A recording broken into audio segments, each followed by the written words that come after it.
Hi, welcome to Innovative Leaders Driving Thriving Organizations. I'm your host, Maureen Metcalf. I'm the founder and CEO of Metcalf & Associates. I work with leaders and their organizations identifying the trends that will most likely disrupt their business and develop business strategies and business and leadership practices to leverage those trends to create strategic advantage. I'm a regular contributor to Forbes and the lead author on an award-winning book series focusing on innovating how you lead and transforming your organizations. I'm also an adjunct faculty member in universities in the U.S. and Germany.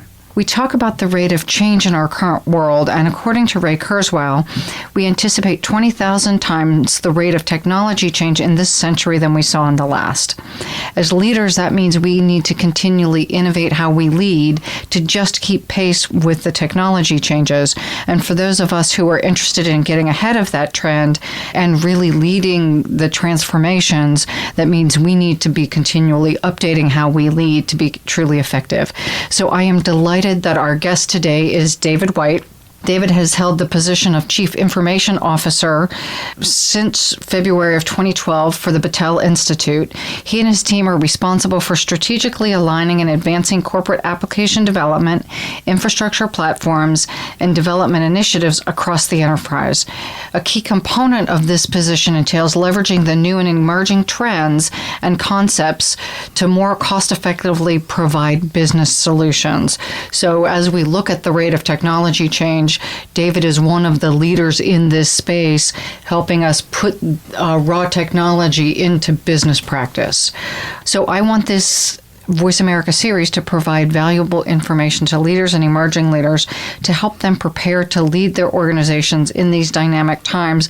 And that means that we need to deliver to you, our listeners, useful information that you can act on immediately and going forward, either changing a behavior or changing a mindset.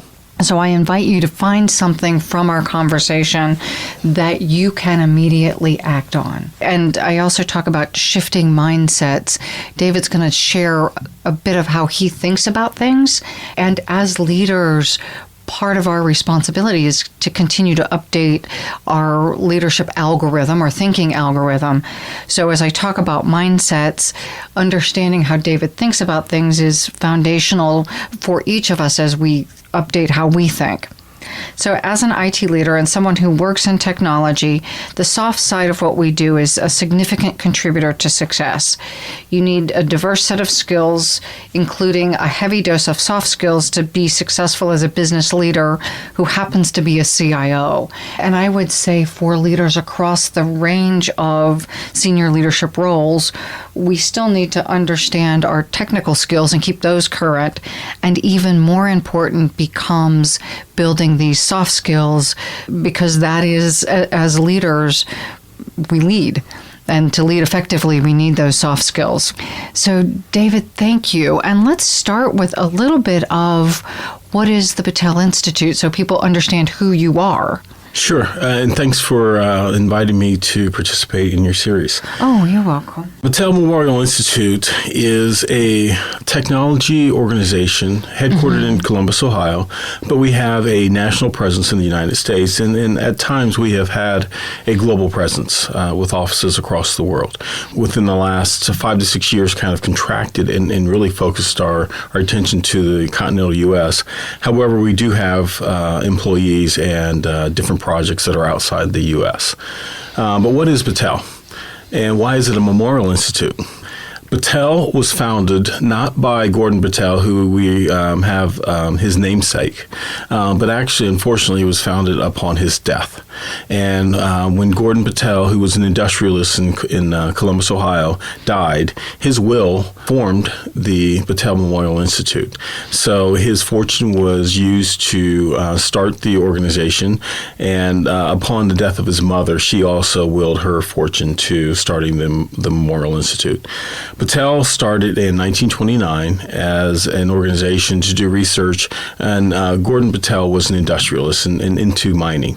And he really had a vision of using science to make the world a better place. And so that was kind of the very start of the organization. And from its humble beginnings, we've now evolved into an organization that has two main lines of business, what we call contract research and development, where we do research and development in a very broad range of categories, everything from medical and health research to development of armoring for tactical vehicles for the Special Operations Command. So it's a pretty broad range of offering that we have out there. The second line of business that we have is we do laboratory management or management and operations for the federal government, and specifically for the Department of Energy. We currently manage 6 national labs. 5 of those are DOE labs, 1 for the Department of Homeland Security, and we most recently were awarded the Los Alamos National Lab, which we're hoping to take on management later this year. So congratulations, and Thank very you. exciting. And so for our listeners, this is deep science, basically. Absolutely. So in that context, and then overlaying where we are now in our country, half of the population has learned that they have a president who's not the one we wanted. The other half has the president they wanted, and they didn't like the last guy. Correct.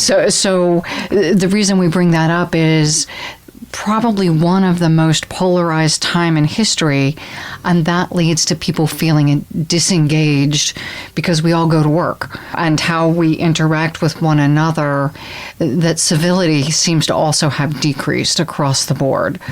So the question, what can we do individually to take some control and make greater impact in systems that are dysfunctional? And that was what you and I said we wanted to talk about. Yeah, so there's a lot of conversation going on now around diversity, and that's defined in a lot of different ways. Diversity of thought, diversity of racial mix within your teams, diversity of lifestyle, social economics, all of that defines diversity within your organization. And what we're finding is that diversity within your organization is beneficial in providing or producing a better product for your internal use, whether you're developing things for corporate use or for your clients. And so as we think about what's going on in society today and how do we come together to make the overall good, the overall societal benefit better, you have to value everybody within the mix and the formula. And what we found is that when there is inclusion, the whole group benefits and moves forward. Where you don't have that, you have underperformance within your organizations, and we've actually seen empirical evidence where there's underperformance, even at the with companies that are measured by their stock price. In fact, when we talk about the leadership qualities of Leader 2050 or Leader of the Future, which really is now and forward, one of the things we talk about is innately collaborative, and we define that as soliciting multiple points of view. So diversity of thought, which often comes in different body shapes and colors and experiences, or socioeconomic. Absolutely, and that's one way that you get to. We can be very clear on the fact that we want diversity of thought. But how do you get diversity of thought? It comes from experiences, and you're going to get diversity of thought from the experiences of someone who is not at the same economic level that I may be. And they're going to bring a different perspective, a different thought process. They may be more frugal because they are not used to spending at the same levels that I may be used to spending. The same thing is true when you have people that come from different backgrounds, different geographic locations across the country. All of these things are valuable as you have this conversation, and that's the key. You have to have a conversation. It makes no sense to bring in diversity if you're not going to listen to these folks. Well, and as much as it's easy for me to list that on our list of leadership characteristics, it's hard to integrate different points of view. I think most of us want to hear we're right and go on and get the work done, not hear the 12 different ways of looking at a problem, which requires then a different set of skills to synthesize, and also, and something you pointed out earlier, to keep people engaged. How do I pull parts of your point of view but reject others, create a solution that doesn't look like anyone's point of view, right, and still have people feel like they contributed, not like they've been discounted? Yeah, and that's a good point. So, I mean, if your goal is only to have the conversation, then I call that analysis paralysis, right? we're just going to talk and talk and talk and not really get to a viable solution. So you have to synthesize it to something that you can actually execute or put into action. And that is a unique skill, right? To be inclusive, to listen, but at the same time, you have to muster people in a single direction to say, we are going to take components of each one, everybody's thoughts, but this is the path forward. Now, for the folks that are on your team, you have to get on the same page. So when I make a decision, even though it may not be what you wanted, it may not be what they wanted, but it is our decision, and we're going to move forward with this, and you have to get in line with that. Everybody has to march behind that leader once you make a decision and then be part of the success of that implementation. And it's often not what the leader wanted either. Yeah, I mean, you have to be flexible enough to pivot, right? I've had situations where I've gone into a meeting with a clear idea of this is what I wanted and come out with, you know what, that makes sense, and I can actually admit that I didn't have it all thought out, and let's accept that we're going to go in a different direction. It's still going to move us forward, but, I'm not always the smartest person in the room.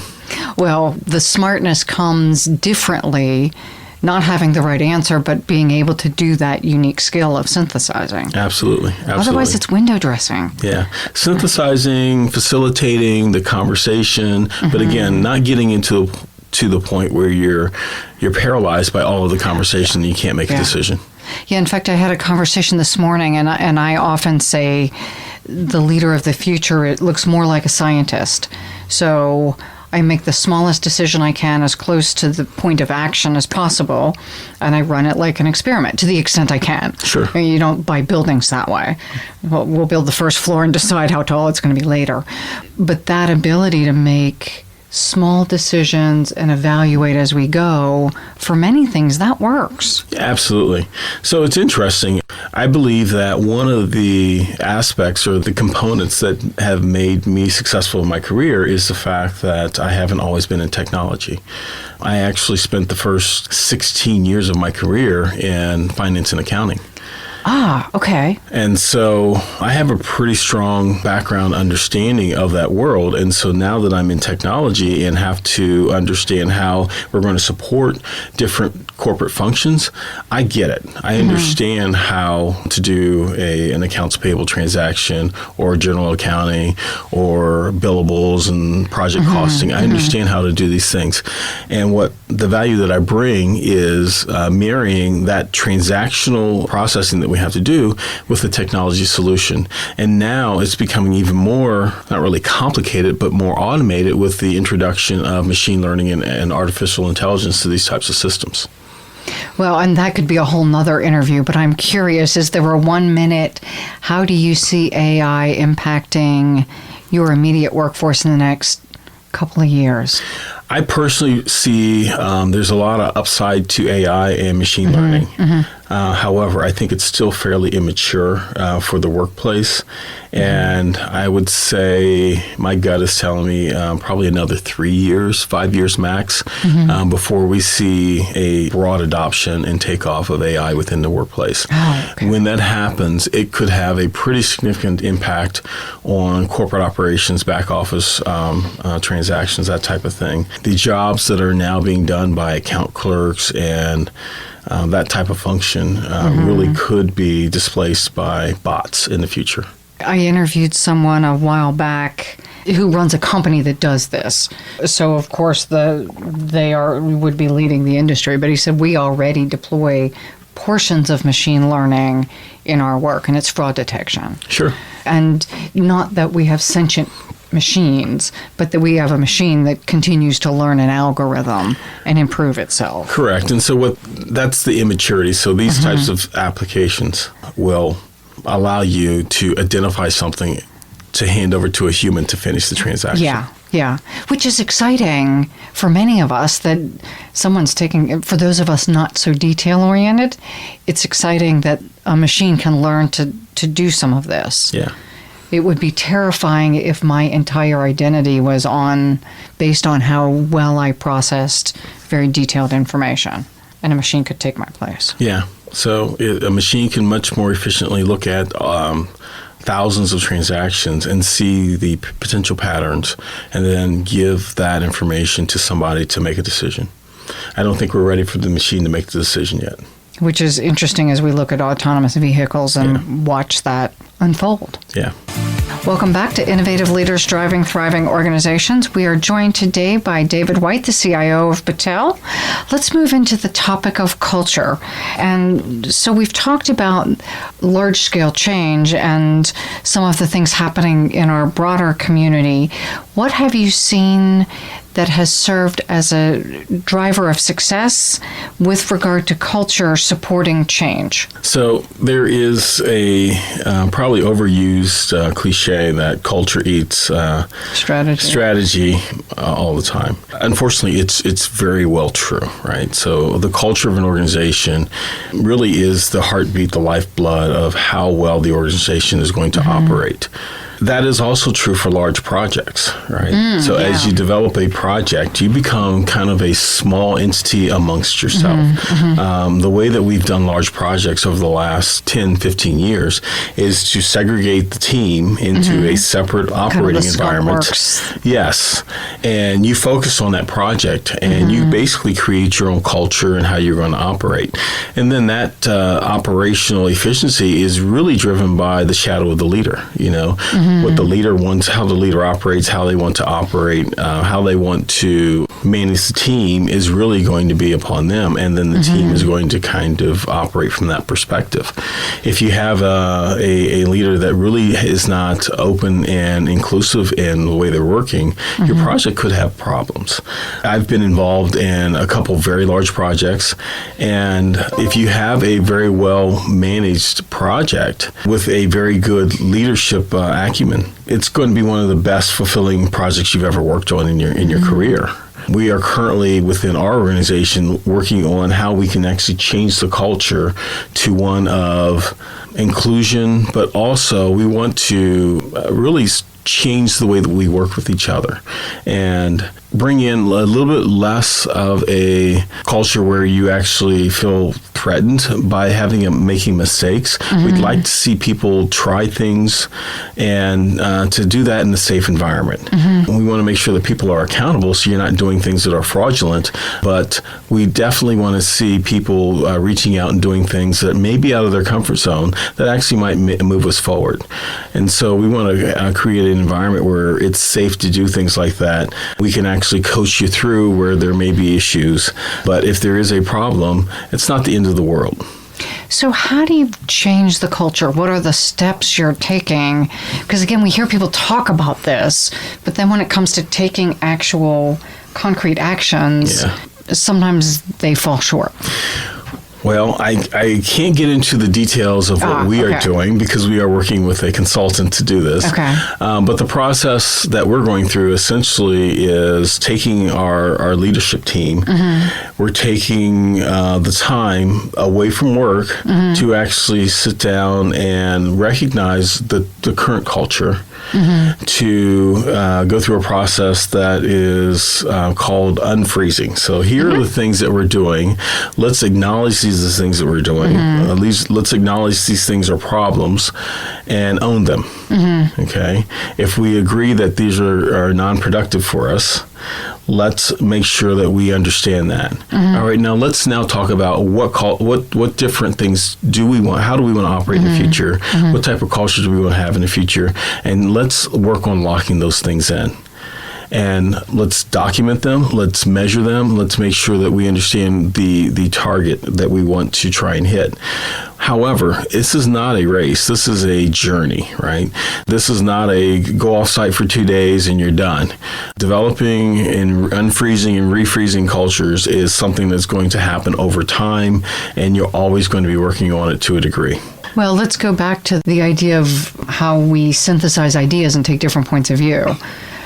Many of us were raised with the belief that leaders have answers. I'm supposed to walk in the room and be the smart one. To acknowledge that my role has changed. It's easy, again, to say the words. It feels bad when I don't have the answer. Yeah, so one of the things that we actively do now is basically tell folks, if you don't know, ask. at all levels. If you don't know the answer, then ask. If you do know the answer, then tell somebody. Right? There's not an expectation that everybody has all the answers, and even at the CEO level. And yet, even for myself, I say those words and I coach people all the time. I still want to have the answers. So how do I unwind myself? Yeah. And that is the journey. Yeah, right? and you really can't be afraid to ask. I've seen this, and I've actually been in situations where I've had to ask. In our environment, we are sometimes very technical. And there's a lot of jargon thrown around. There's a lot of acronyms thrown around. And I'm looking around the table like, I don't know what the hell they just said. You've got a bunch of PhD scientists, right? Yeah. So I need you to de-jargonize what you just said. And once they do that, okay, I understand what you're talking about. Now we can move on. Right?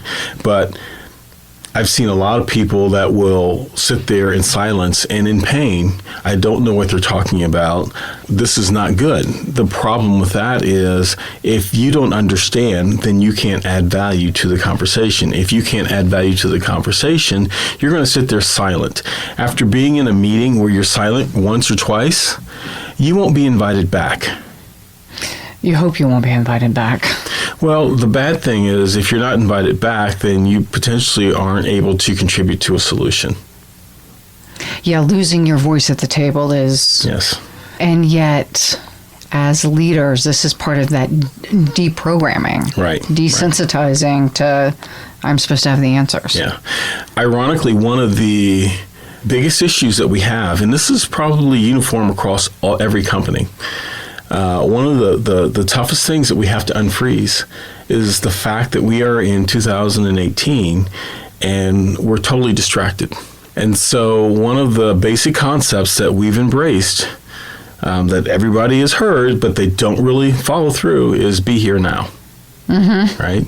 If you're in a meeting, if I'm talking to you, be engaged with me, be here now. Right? Put down your phone.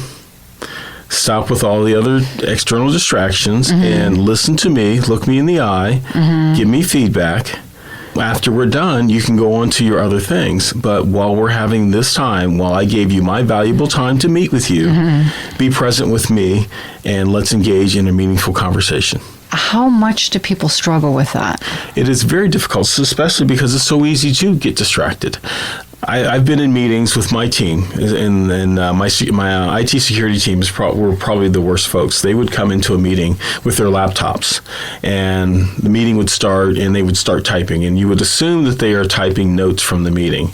But I would say that as much typing as they were doing other work or on the internet or doing something else. They were obviously not engaged in the meeting. Their ears would perk up when they hear something that maybe interests them, but the value that they lost is understanding the connection between what somebody else is doing and how they may be plugged in.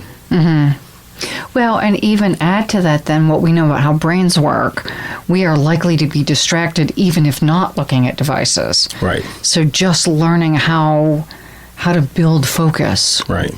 And I've also found that when you have external distractions, whether it is a cell phone or computer or even because you're trying to do too many things at once. People believe that they can be successful in multitasking. When I started at Battelle, got involved in a project where we had 50 concurrent work streams. And what we found was that we had 50 things being done subpar and nothing was getting done. What we ended up doing was stopping all 50 work streams, prioritizing to the top 5, getting those top 5 things done, and then working through the list.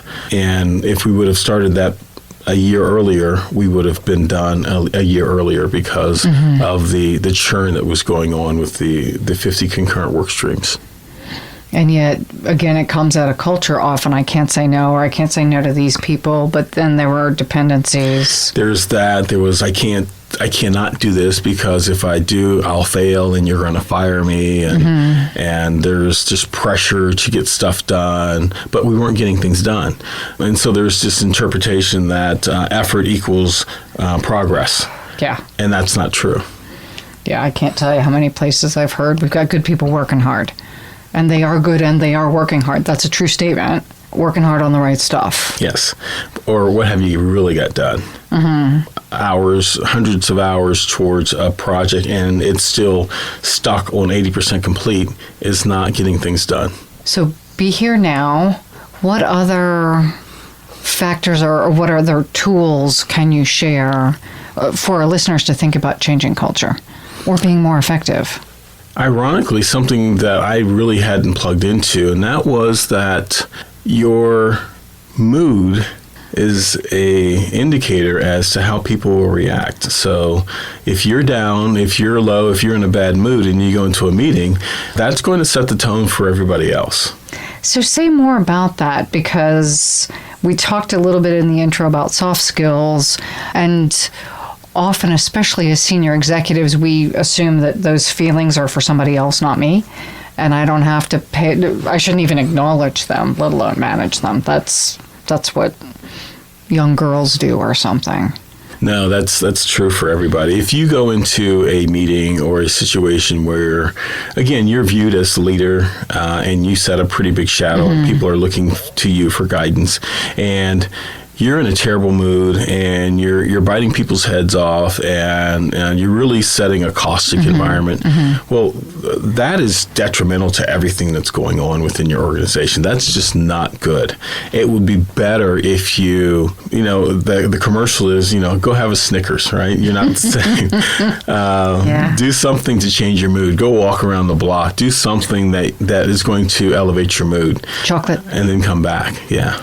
Well, and to your point, I think, and I'm not good at reciting statistics off the top of my head, but I think it's 85% of the success differential for people who would say be equally skilled is emotional intelligence. Yeah. So you and I apply for a job, we've just graduated from X college and have X years of experience.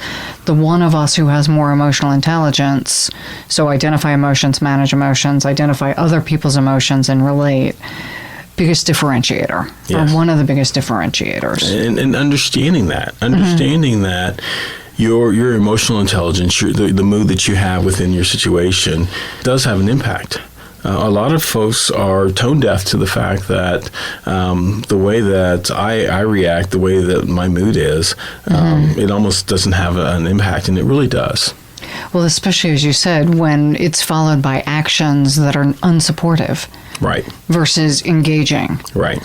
I've done my own little mini experiments, just paying attention to how do I respond to clients and colleagues who are incredibly supportive versus unsupportive.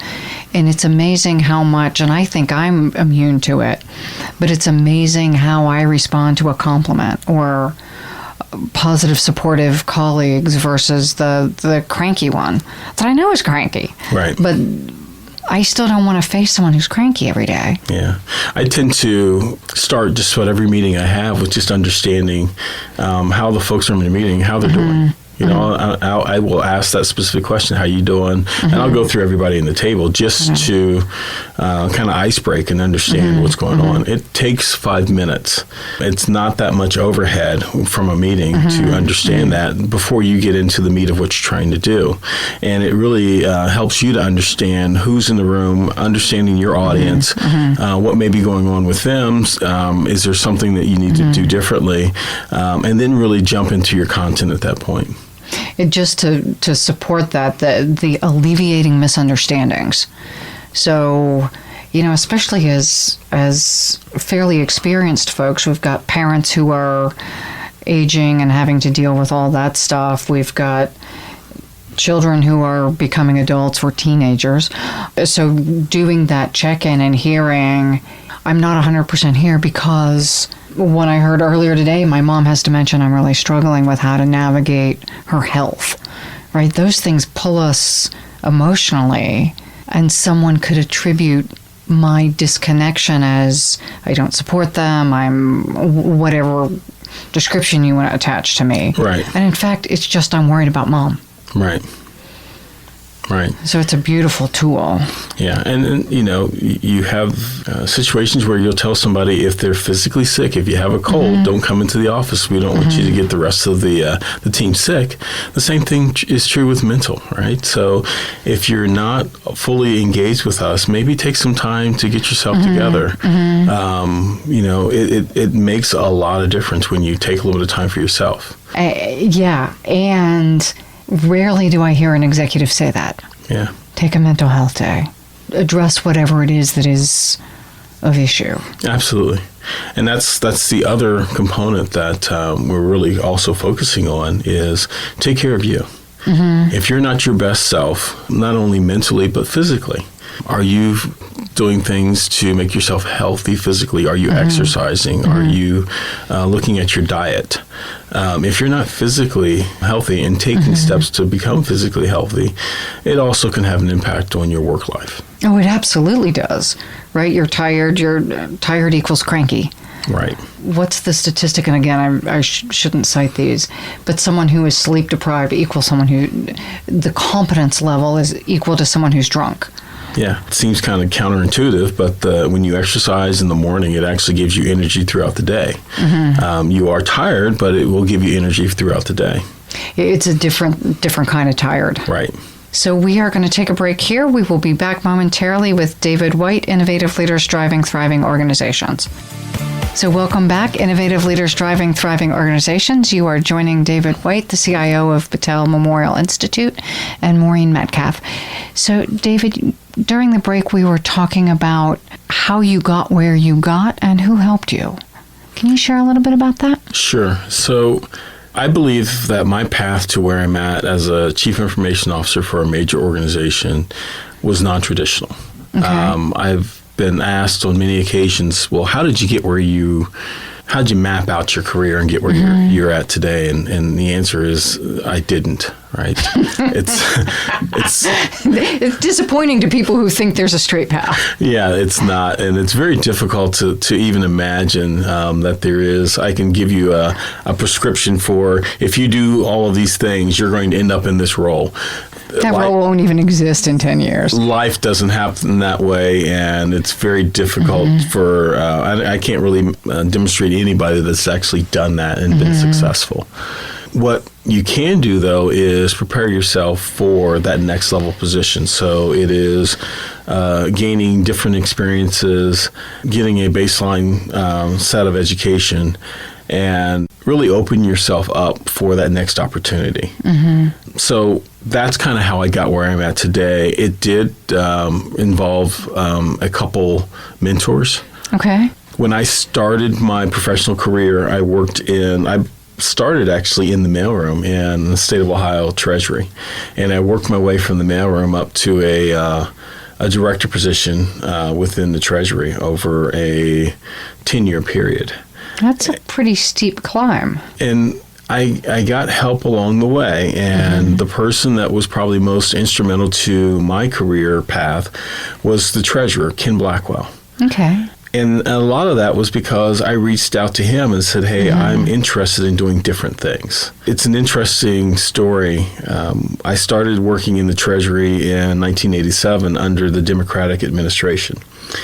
And that was back when Bill Clinton was coming into office, and the treasurer at the time was a woman named Mary Ellen Withrow. And Mary Ellen supported Al Gore, not Bill Clinton. However, Al became the vice president, and Mary Ellen, after working to get them elected, was selected to become the U.S. Treasurer. And so that created a vacancy in the treasurer's office. And the governor at the time, George Voinovich, had the authority to appoint a replacement. And he selected Ken Blackwell, an African-American politician out of Cincinnati, to replace Mary Ellen Withrow. But he was a Republican. So you had an office full of Democrats, and we're bringing a Republican to be treasurer. I had just finished my undergraduate studies at school, and was working as a cashier in the treasurer's office at that time, and really wanted to see what else I could do. And so I took a chance and requested a meeting with Ken Blackwell, a gentleman named Greg Veer, who was the chief of staff, and a gentleman named Bill Guy, who was the deputy treasurer. and wanted to make my case for doing something different. I was not able to get a meeting with Ken Blackwell, but I did get a meeting with Bill Guy and also Greg Veer. And basically told him, you don't know me, but here's who I am. I just finished my undergrad studies. I have a desire to do more, and I would love for you to take a chance on me if there was an opportunity. And they did. And so when there was an opportunity for an open supervisor's position, I was given the opportunity to take the role and moved into that and moved on every year into something different. So cashier supervisor, certified cash manager with the Treasury, project manager with the Treasury. And when I finished the project management role, I was selected went from a supervisor, project manager, cash manager into a director. And at that point, Ken really was directing kind of my career from that point. And so he really was investing in me, giving me some personal time, giving me some coaching. So here's a question for you, and I have a personal bias. Someone reaches out, say two people reach out. One says, hey, I'll do whatever you want. I just want an opportunity. And the other one says, I've got X degree and I want to do this. Which one do you say yes to? It depends. It really does. So you can't, not everybody's created equal and not every opportunity or situation is equal. You have to evaluate each individually. So I'll answer that by telling you a story about one of the situations I was in. I was working in the Office of Budget and Management and had to hire a web developer. Had two candidates. I had one young man who was your prototypical graduate from college. He had a great pedigree. He had a great GPA, had participated in all the right clubs. It was exactly what you'd want to see for a young man coming into your organization. I had a young lady who we were interviewing who had also graduated from college, but it wasn't, the school was not as prestigious, the grades were not as good, and she came in the interview dressed all black and goth, had jet black hair, black nails, and was just, the most goth person you would even see. And I was like, okay, which one do you choose? Well, we interviewed both, and after the interview, I selected the young lady. Why? Well, it's because I felt like she would be a better fit within the organization.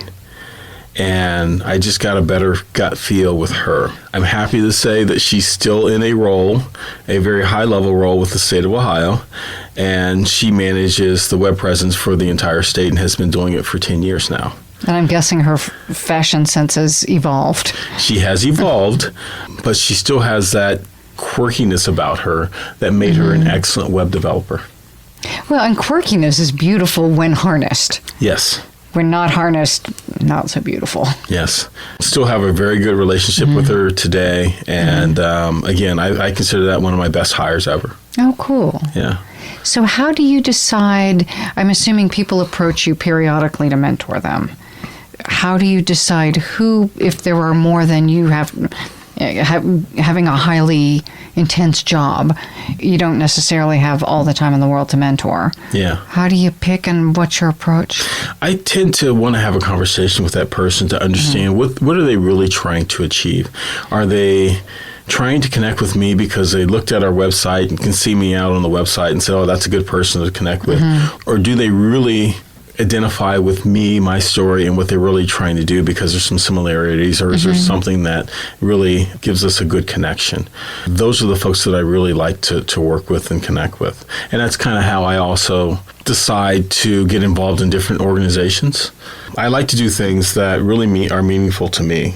One of the organizations that I'm involved with, I'm an avid library user, public library user. Okay. And so I sit on the Columbus Public Library CIO Advisory Council because I want to make sure that the library is not only here for me, but also here for my kids and a lot of folks in the future. So I want to make sure that I'm able to contribute to the success of the library because these are publicly funded entities, and a lot of times you don't get an opportunity to provide this level of input unless you're actually working as an employee.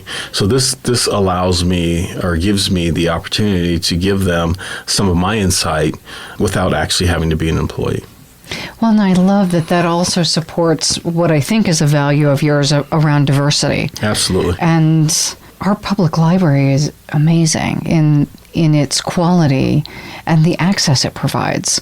It is. It's been rated the top library in the country for a number of years.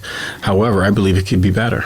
Okay. When you think about the library, and I love our libraries, it provides a lot of resources. And they've, over the last couple of years, have gone through a lot of rebuilding just to make the physical space better. Well, especially with the change in fewer books, more computers. Absolutely. So it becomes almost an online library. And what I've really asked them to push for is I'd love the library to give me the same experience that I get when I go to Amazon or Audible.com. And unfortunately, that's a challenge, not just from a technology perspective, but it's non-technical based. It's privacy based. And so the constraints that they have are around the rules that are developed to define how the library can engage with the public. And so you have a library card, but there are actual laws that say that they cannot use that information in certain ways. And so there's only so much that they can do, unlike an Amazon or another for-profit entity. And so my question to the library is, if I wanted you to give me that Amazon-like experience from your catalog, your user base, why can you not provide it? And they said, well, the laws say that we can only do so much. And my next question kind of shocked them was, well, what if I gave you implicit authority to do that? I told you I wanted to do this. I'll give you authority to do that. So you can now recommend books for me and recommend Audible books. And you can take my presence and you can use that for defining how you use the big data. I was going to say the other is what I do gives valuable information to the library for, not me personally, but what the broad range of customers do. Right. Gives the library invaluable information for updating their collection, where do they invest, all of that stuff. Absolutely. So if I gave you permission, would you do that? And that actually kind of had them scratching their heads like, we've never thought about it from that perspective. And so now we're having a different conversation because I can bring in technology solutions easily to solve this issue. But really it becomes, how do I bridge the legal gaps that we have out there and what you can actually do within this space? So I hear mentoring. You've served on boards. Yes.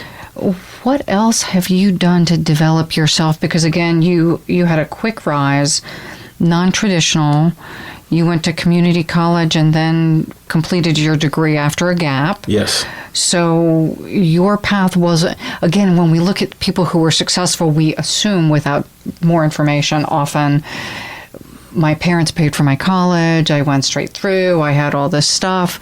You didn't. So what kept you going, and how did you make the choices? Again, I just kind of followed my desire, what things that make me happy. Okay. After working at the Treasury, though, the other thing that kind of motivated me was my wife and family. So I've got to support them. And so you had to figure out a way to continue to earn for your family and make sure that they're taken care of. It didn't stop me from taking risks, though. In 1999, after rising to a pretty high level within the Treasury, the director role, I decided to take on a consulting role in Washington, D.C. and work in D.C. while my family was back here. And that was an experience that was invaluable to me, but I took that risk, and my wife supported me through that. Sometimes you have to take those risks in order to really grow as an individual. I spent 12 years with big consulting firms, and that was 12 years straight on the road. And it takes a toll, but there's choices and consequences. Correct. I paid the price of being away from home for 12 years, but learned a ton. Yeah, I only did it for 4, so good for you. Well, but you had a spouse and kids. Yes. I never had children. So, and it impacts marriages, or at least it did on mine. But I am divorced and you are not. So you navigated it better than I did. Yeah. And again, we all come to where we are with our set of skills and challenges. Yeah. So thank you so much. If someone wanted to learn more about you or your path, how would they learn about you? Well, I'm very present on our website and can be contacted through that. Okay. I'm very available through the community, so very accessible. And if anybody wants to reach out, more than welcome to reach out and talk to them. Would you share your website address? Sure. It is www.battelle, BATTELLE.org. And I'm on the leadership team website. Thank you. Sure. And this is Maureen Metcalf, Innovative Leaders Driving Thriving Organizations. We love to hear your feedback. So please email me at info@metcalf-associates.com or find us on Facebook, Innovative Leaders Driving Thriving Organizations. And as a reminder, at the beginning of the conversation, we talked about finding one thing that you've heard from David that you could either put into action immediately or to update your mindset. And I would encourage you, as we've talked about culture and emotional intelligence, understanding soft skills, mentoring people, decisions he's made on his career path. What have you heard today to shape your behavior or shape your thinking? We encourage you to continue to update so that you don't hit a point where you really need to update a lot. Have a great day.